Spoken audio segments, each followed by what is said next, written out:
बड़ी भरपूर मजम्मत है जी ईरान की हुकूमत की, जिस तरह उन्होंने पाकिस्तान के पंजगोर के इलाके में, बलूचिस्तान के सरहदी इलाके में जो है फ़ज़ाई हमला किया। 2 पाकिस्तानी बच्चे शहीद हुए उसके अंदर। और अगर 2 पाकिस्तानी बच्चे शहीद ना भी होते, हमारा जो बॉर्डर क्रॉस किया है, जो फ़ज़ाई हदूद की खिलाफ वर्जी की है, ये प्रोवोकेशन ऑफ वॉर है।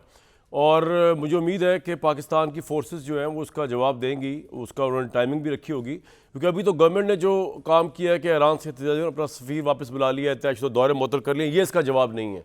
क्योंकि ताकत का जवाब सिर्फ ताकत से दिया जाता है। अगरचे पाकिस्तान की फ़ौज, अफवाज पाकिस्तान जो है वो 4 जगह से घिरी हुई है इस वक्त, ऑलरेडी 3 जगह से घिरी हुई है। नंबर 1 इंडियन बॉर्डर, नंबर 2 उसको डील कर रहे हैं, नंबर 2 अफगानिस्तान का बॉर्डर, नंबर 3 अब ये खुल गया ईरान वाला भी, और चौथा जो है पाकिस्तान के अंदर से अटैक हुआ, पाकिस्तान के एक पॉलिटिकल पार्टी ने जिस तरह अटैक किया। तो ये 3-4 अतराफ, तो चौथा ये खुल गया ईरान का।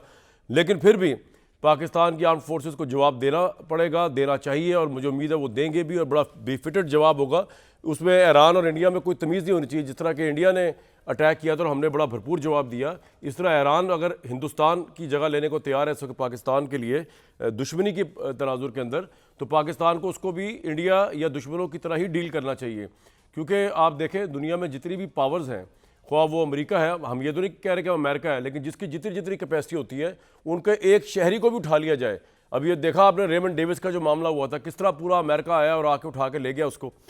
इसी तरह एमएल कांसी का वाक़या हुआ, किस तरह वो उनके वहाँ पे टेररिज्म के उसमें वो इन्वॉल्व थे, तो उन्होंने आके एमएल कांसी साहब को पाकिस्तान से ले गए। तो इस कॉन्टेक्स्ट में जितनी भी गैरतमंद कौमें होती हैं, ख़ासतौर पर जिस तरह पाकिस्तान की गैरतमंद कौम है, बहादुर अफवाज है, हमें भरपूर जवाब हम लुक फॉरवर्ड कर रहे हैं अफवाज पाकिस्तान की तरफ से आएगा।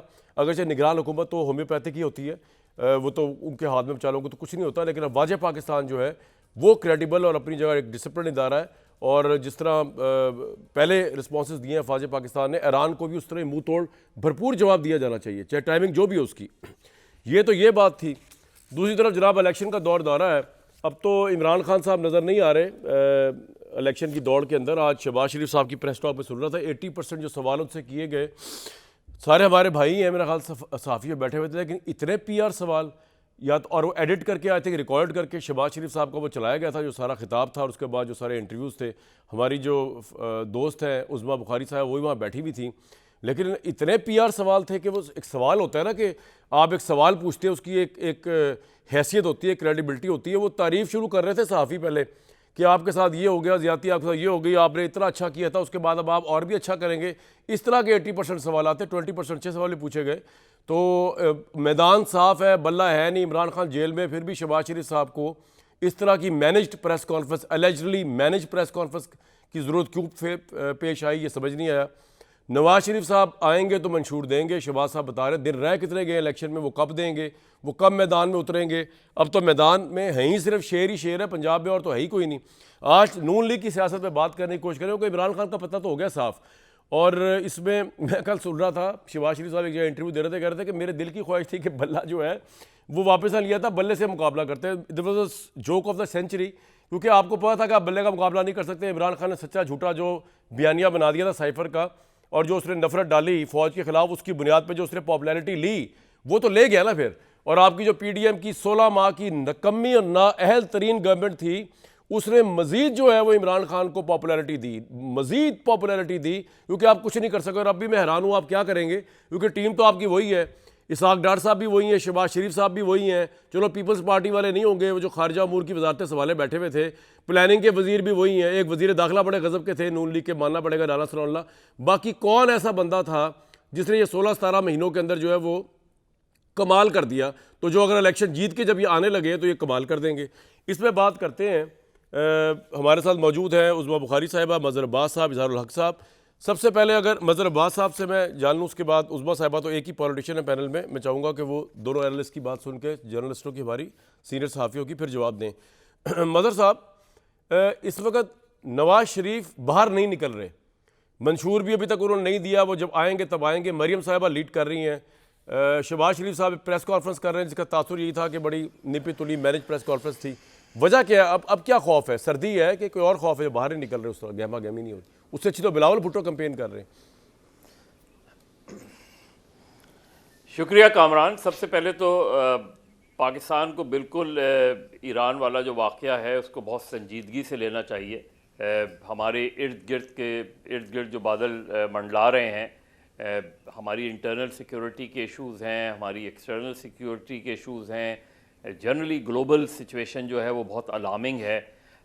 इसलिए पाकिस्तान को बहुत सोच समझ के और बहुत ही फर्म तरीके से जो है इसका रिस्पांस होना चाहिए, क्योंकि ये सिचुएशंस अगर एस्केलेट हो गई तो हमें ये देखना है, जिस तरह आपने ख़ुद कहा कि हमारा ईस्टर्न बॉर्डर इनसिक्योर है, वेस्टर्न बॉर्डर इनसिक्योर है, अदरवाइज़ ग्लोबल सिचुएशन बहुत अलार्मिंग है।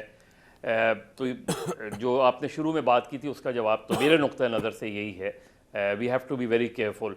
दूसरे ये कि जहाँ तक नवाज़ शरीफ, मुझे ख़ुद ताज्जुब है इसलिए कि जब अगस्त में इलेक्शन असेंबलियाँ डिज़ोल्व होने वाली थीं और तो अक्सर वहाँ मुस्लिम लीग नून के रहनुमाओं के जब मैं बयान सुनता था तो उसमें यही होता था कि मियाँ साहब जो है वो वापस आएंगे और मियाँ साहब कैंपेन चलाएंगे और मियाँ साहब को इतना वक्त तो मिलना चाहिए। तो हमने देखा उसमें कि उसके बाद ये सब एक्सपेक्ट कर रहे थे कि मियाँ साहब आके भरपूर कैंपेन, ज़ाहिर है तीन साल के बाद जब वो वापस आएंगे जो सिचुएशन है, ग्राउंड सिचुएशन वो बहुत मुख्तलिफ है। तो मियाँ साहब की बहुत एग्रेसिव कैंपेन में एक्सपेक्ट कर रहा था कि पूरे पंजाब में भी और अदरवाइज़ भी पूरे पाकिस्तान में भी, लेकिन उन्होंने एक जलसा किया। अदरवाइज़ मुझे मियाँ साहब की कोई बहुत ज़्यादा प्रेस टॉक्स भी नज़र नहीं आई, बहुत ज़्यादा दौरे भी नज़र नहीं आए। लेकिन बदर साहब, ये तो आपसे तो ये जानना चाहेंगे कि इसकी वजह क्या है? मतलब ये तो आप ठीक फरमा रहे हैं, आपके ख्याल में सेहत है, उनकी अदम दिलचस्पी है, या वो नजर आ रहा है मुकाबले में कोई नहीं है, तो क्या करें आके बाहर? नहीं, मुकाबले में तो है, ऐसा तो नहीं है कि मुकाबले में कोई नहीं है। बज़ाहिर कोई नहीं होगा लेकिन मुकाबले में है।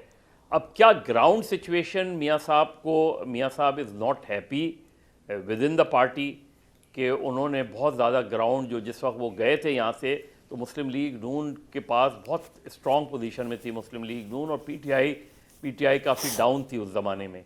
लेकिन जब मियाँ साहब वापस आए हैं तो वो सिचुएशन नहीं है। अभी आपने खुद ही कहा कि अगर बल्ला भी होता, पीटीआई भी होती तो हमें बहुत ज़्यादा सिचुएशन बड़ी मुख्तलिफ नज़र आती। लेकिन इस वक्त क्यों मियाँ साहब, या तो ये पोस्ट इलेक्शन अरेंजमेंट मियाँ साहब कर रहे हैं, उसके बाद वो निकलेंगे आखिरी एक हफ्ते में, वो कितना दौरा कर लेंगे मुझे नहीं लगता। वो लेकिन मदर साहब, अगर वो दौरा अब ज़्यादा ना भी करें, एक तो मरियम नवाज साहिबा बड़े अच्छे जलसे कर रही हैं, दूसरा मैंने ये कहा कि मुकाबला है ही कोई नहीं। एक तो बल्ले का एक सिंबल था जो कि रातों को ख्वाबों में भी PMLN के आता होगा कि जी बल्ला पड़ रहा है, उनके ऊपर चल रहा है और जो है वो इलेक्शन जो है वो उड़ जाएगा, तो वो भी नहीं रहा ना। अब तो मैं उस कॉन्टेक्स्ट में कह रहा हूँ कि उनको बिला मुकाबला जीतने वाले